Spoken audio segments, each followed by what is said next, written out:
इसमें पे 134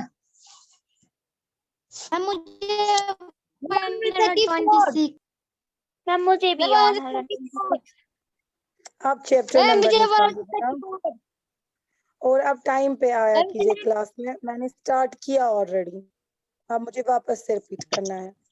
chapter number 21 है ये। One word for many, this is our today's topic. ठीक है, यानी एक वर्ड बहुत सारे, एक लफ्ज, एक अल्फाज बहुत सारे वर्ड्स के लिए, इसको हम वन वर्ड सब्स्टिट्यूशन भी कहते हैं। आपने देखा होगा एग्जाम में, जी जी बेटा, चैप्टर नंबर 21 आपने देखा होगा कि एग्जाम्स में कोई क्वेश्चन होता है, आपको गिव वन वर्ड आंसर। ठीक है, तो आपको डेफिनेशन वगैरह नहीं लिखनी होती है, आपको सीधे एक वर्ड देना होता है जिससे पूरा सेंटेंस समझ में आ जाता है। यानी उस सेंटेंस को या उस फ्रेज को आपको रिप्लेस करना होता है। ठीक, मैं आपको एग्जाम्पल दूंगी।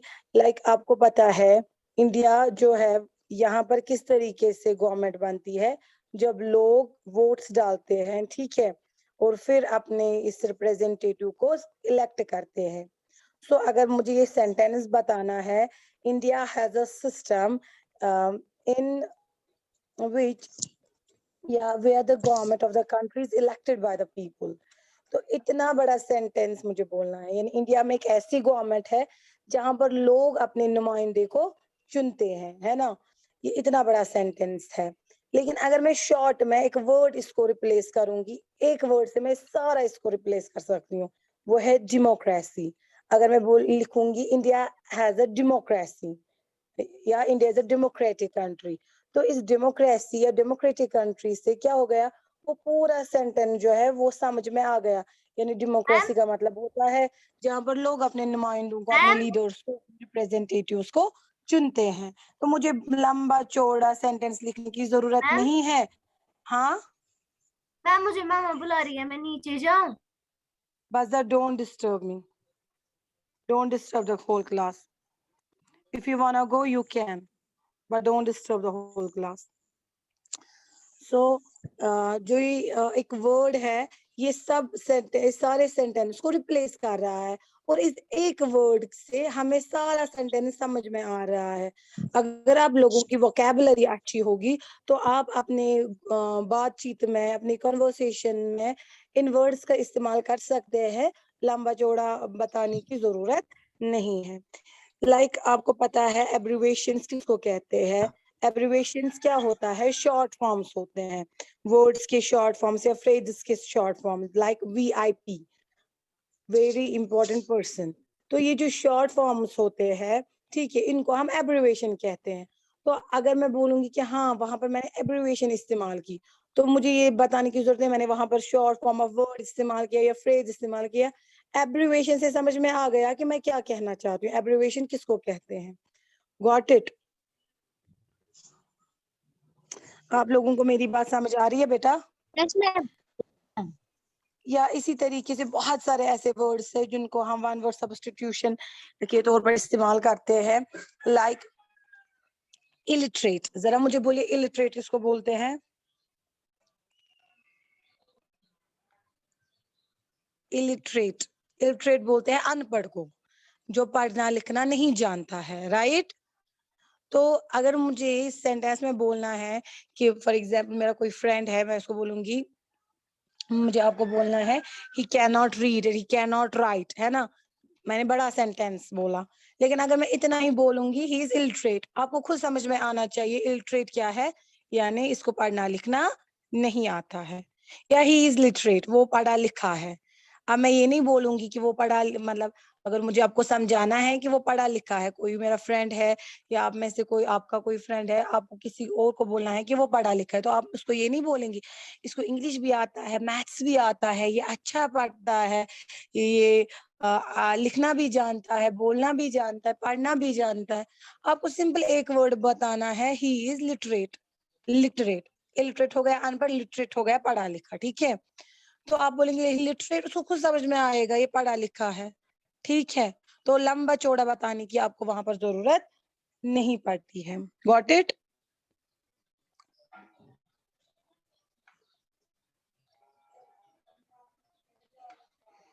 Students, are you there? Yes, ma'am. Okay. Yes, ma'am. आप Yes, okay, आपने Yes, ma'am.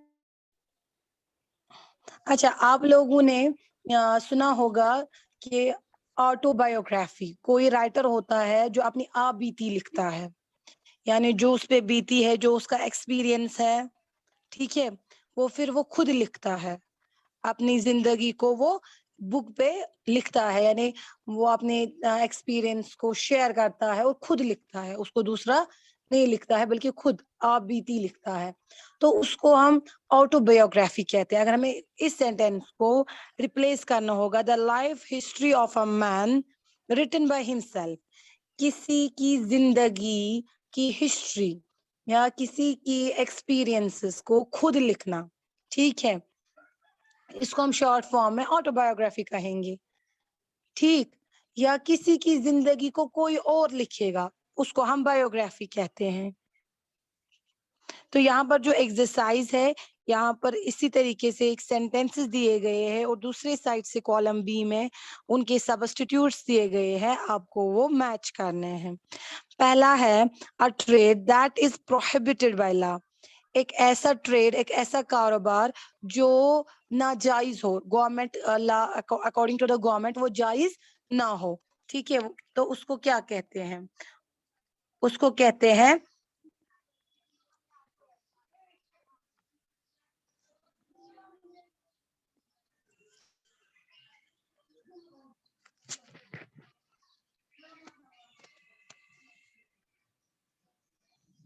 मैम आपकी आवाज नहीं आ रही है। इलिसिट, उसको कहते हैं इलिसिट। इस पे आप निशान लगाइए पार्ट एफ पे, ठीक है, लिखा सबने? मैम आप इसकी सेंड करेगी? जी मैं बाद में वीडियो सेंड करूंगी, लेकिन अभी मैं समझा भी रही हूँ तो आप साथ साथ इस पे निशान भी रखेंगे, ठीक है? Yes, ma'am. लिख रहे हैं.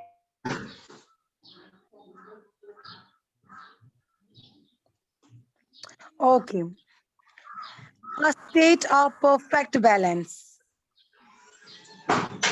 परफेक्ट बैलेंस में होगा, तवाजुन बराबर, उसको हम कहते हैं इक्विलिब्रियम।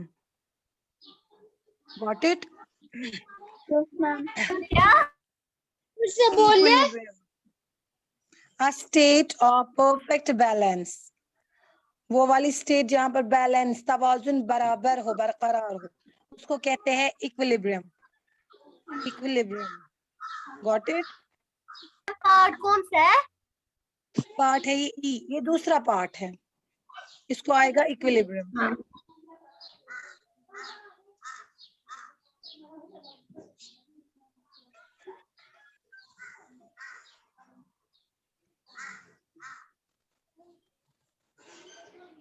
लिखा?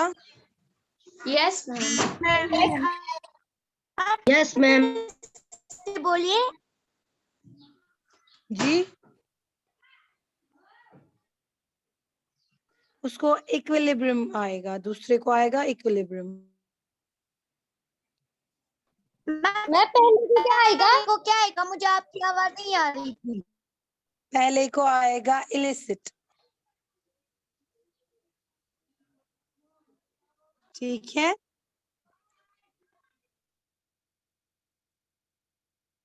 मैम मैं एफ एफ वाला. पहले को। मैं एफ। जी मैं एफ वाला आएगा पहले को।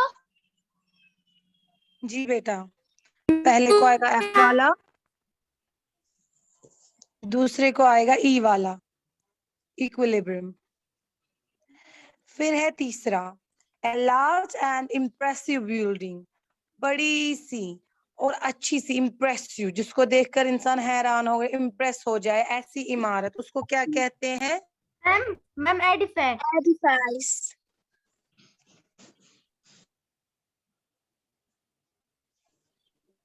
मैम ये राइट है। जी बेटा ये राइट है।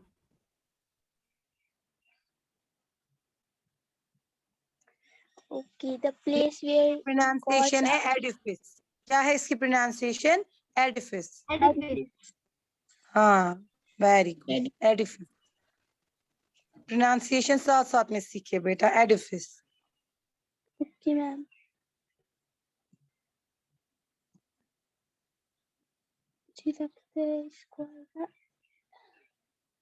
The place where quads are. Ma'am मैं फोर्थ का आंसर बताऊं? जी, मैम मैं Arch फोर्थ का आंसर बताऊं? फिर फोर्थ वाला है the place where records are kept, वो जगह archive. जहाँ पर रिकॉर्ड्स को मैम रखा जाता है। archive, archive, ma'am right? Exactly, लेकिन प्रोनाउंसिएशन ठीक करना, आर्काइव कहते हैं। मैं ठीक कौन है? सी? क्या? फिर से कहते मैम और बोलिए। आर क्या है इसकी प्रोनाउंसिएशन मैम? आर्काइव, प्रोनाउंसिएशन क्या है? इसकी प्रोनाउंसिएशन है आर्काइव। देखा सब उन्हें फोर्थ को archive. Yes ma'am. Ma'am fifth को आएगा Acrobat. Ma'am Yes, fourth please. को क्या है? आर्कोबैट। Archive, archive.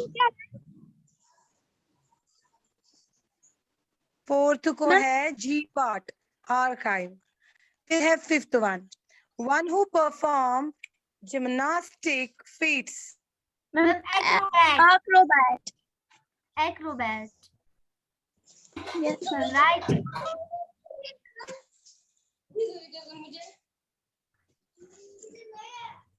Ma'am right? Acrobat.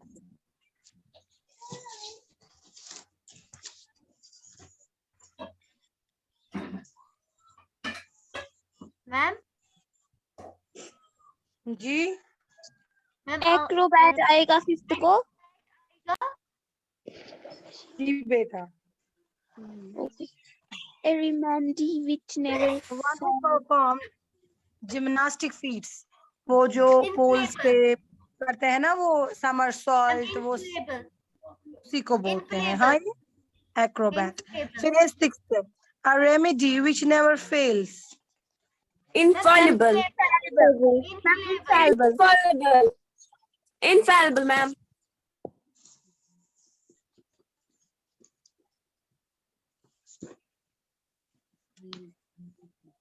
Infallible. हाँ, ठीक। फिर है seventh, one who is all powerful, जिसके पास बहुत पावर। Omnipotent. Omnipotent. Eradicate. जी जी बेटा, ये omnipotent। मैम ठीक, मैम जी। to root out an evil disease. Muskan, मारिद को बोलने दीजिए। मैम बोलो मारिद, मैं सिक्स बोलो वाली बेटा। को क्या? मैं सिक्स वाली आप को क्या अभी वहीं पर हो? हम सेवेंथ को भी पहुंच गए। सिक्स्थ को है इनफॉलिबल, सेवेंथ को है D part, omnipotent।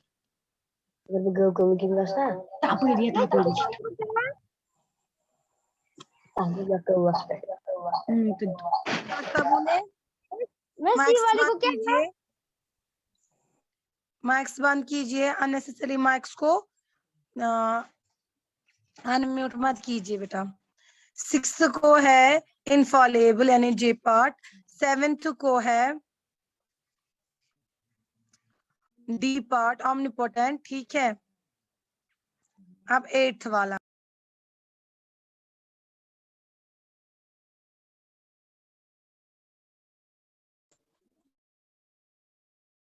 Ma'am eighth को आएगा eradicate. Yes ma'am. eradicate. Yes, ma'am.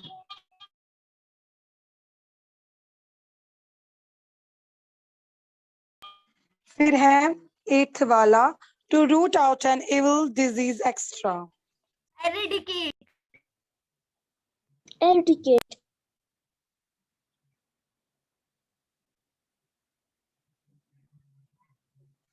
ठीक।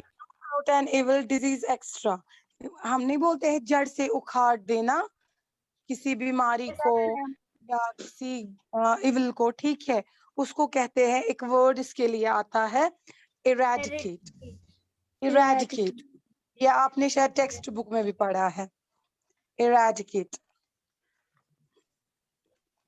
ठीक, फिर है 9th वाला, one who walks on foot, ma'am pedestrian. पैदल चलता है। Pedestrian. Yes, ma'am.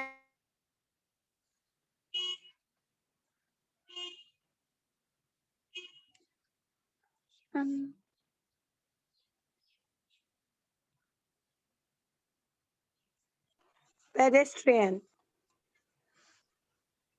9th वाले को है बी पार्ट, पेडेस्ट्रियन, ठीक है, पेडेस्ट्रियन। फिर है 10th वाला, एबनॉर्मल, थिन एंड फीबल, जो बहुत एबनॉर्मली थिन हो, पतला हो, feeble मतलब क्या हो गया, कमजोर हो, ठीक है। अब वो जो, जी एग्जैक्टली, अब यही बचता है तो आपको आप पता ही है। एबनॉर्मली थिन एंड फीबल यानी जो बहुत ज्यादा कमजोर हो, ठीक है, पतला हो, उसको कहते हैं emaciated।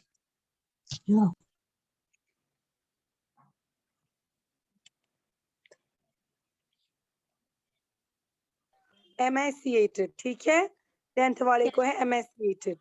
तो ये एक्सरसाइज आपकी यहीं पर खत्म होती है। आपका होमवर्क ब्रेन टिकलर्स है, ये आप खुद करेंगे, ठीक है। Okay ma'am. Okay, any ma'am. Questions? No, ma'am. No ma'am. 8th वाले को क्या है?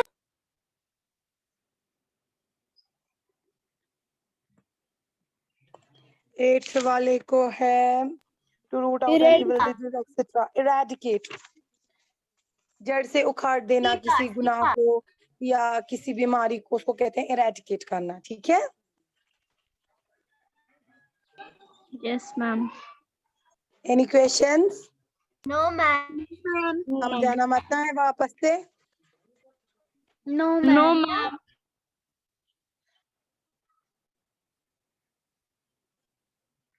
अच्छे से समझ में आया? Yes, ma'am. Yes ma'am.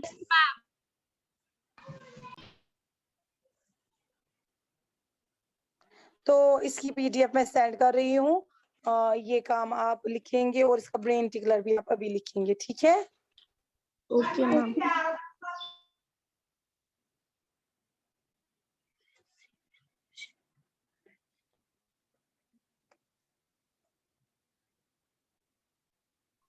Ma'am मेरा एक क्वेश्चन था,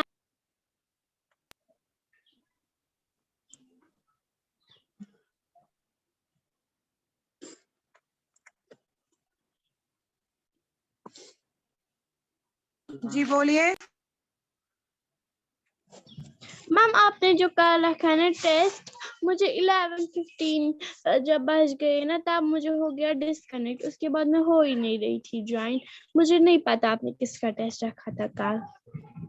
बुक मैम वर्क का किसका रखा है टेस्ट? मैंने, मैंने भी कल क्लास नहीं दी है। साइंस में मैंने बुक वर्क का एग्जाम रखा है, जो हम चैप्टर पढ़ रहे थे ना, रॉक्स एंड मिनरल्स, जी मैम।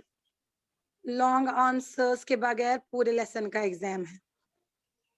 आज इम्पोर्टेंट टर्म्स भी, बट मैंने लर्न ही नहीं किया, शॉर्ट आंसर्स मुझे लर्न ही नहीं है। अगर ये आप लोगों ने अच्छे से पढ़ा है ना वो लेसन, तो आपको वो इजीली आएगा। मैं आपको ऐसे ही एग्जाम लूंगी, क्वेश्चन पूछूंगी बुक से और book work. Ma'am important terms का भी है, आंसर देना है जी वन जी वर्ड जी आंसर देना है। Okay ma'am. जी इम्पोर्टेंट टर्म्स का भी है?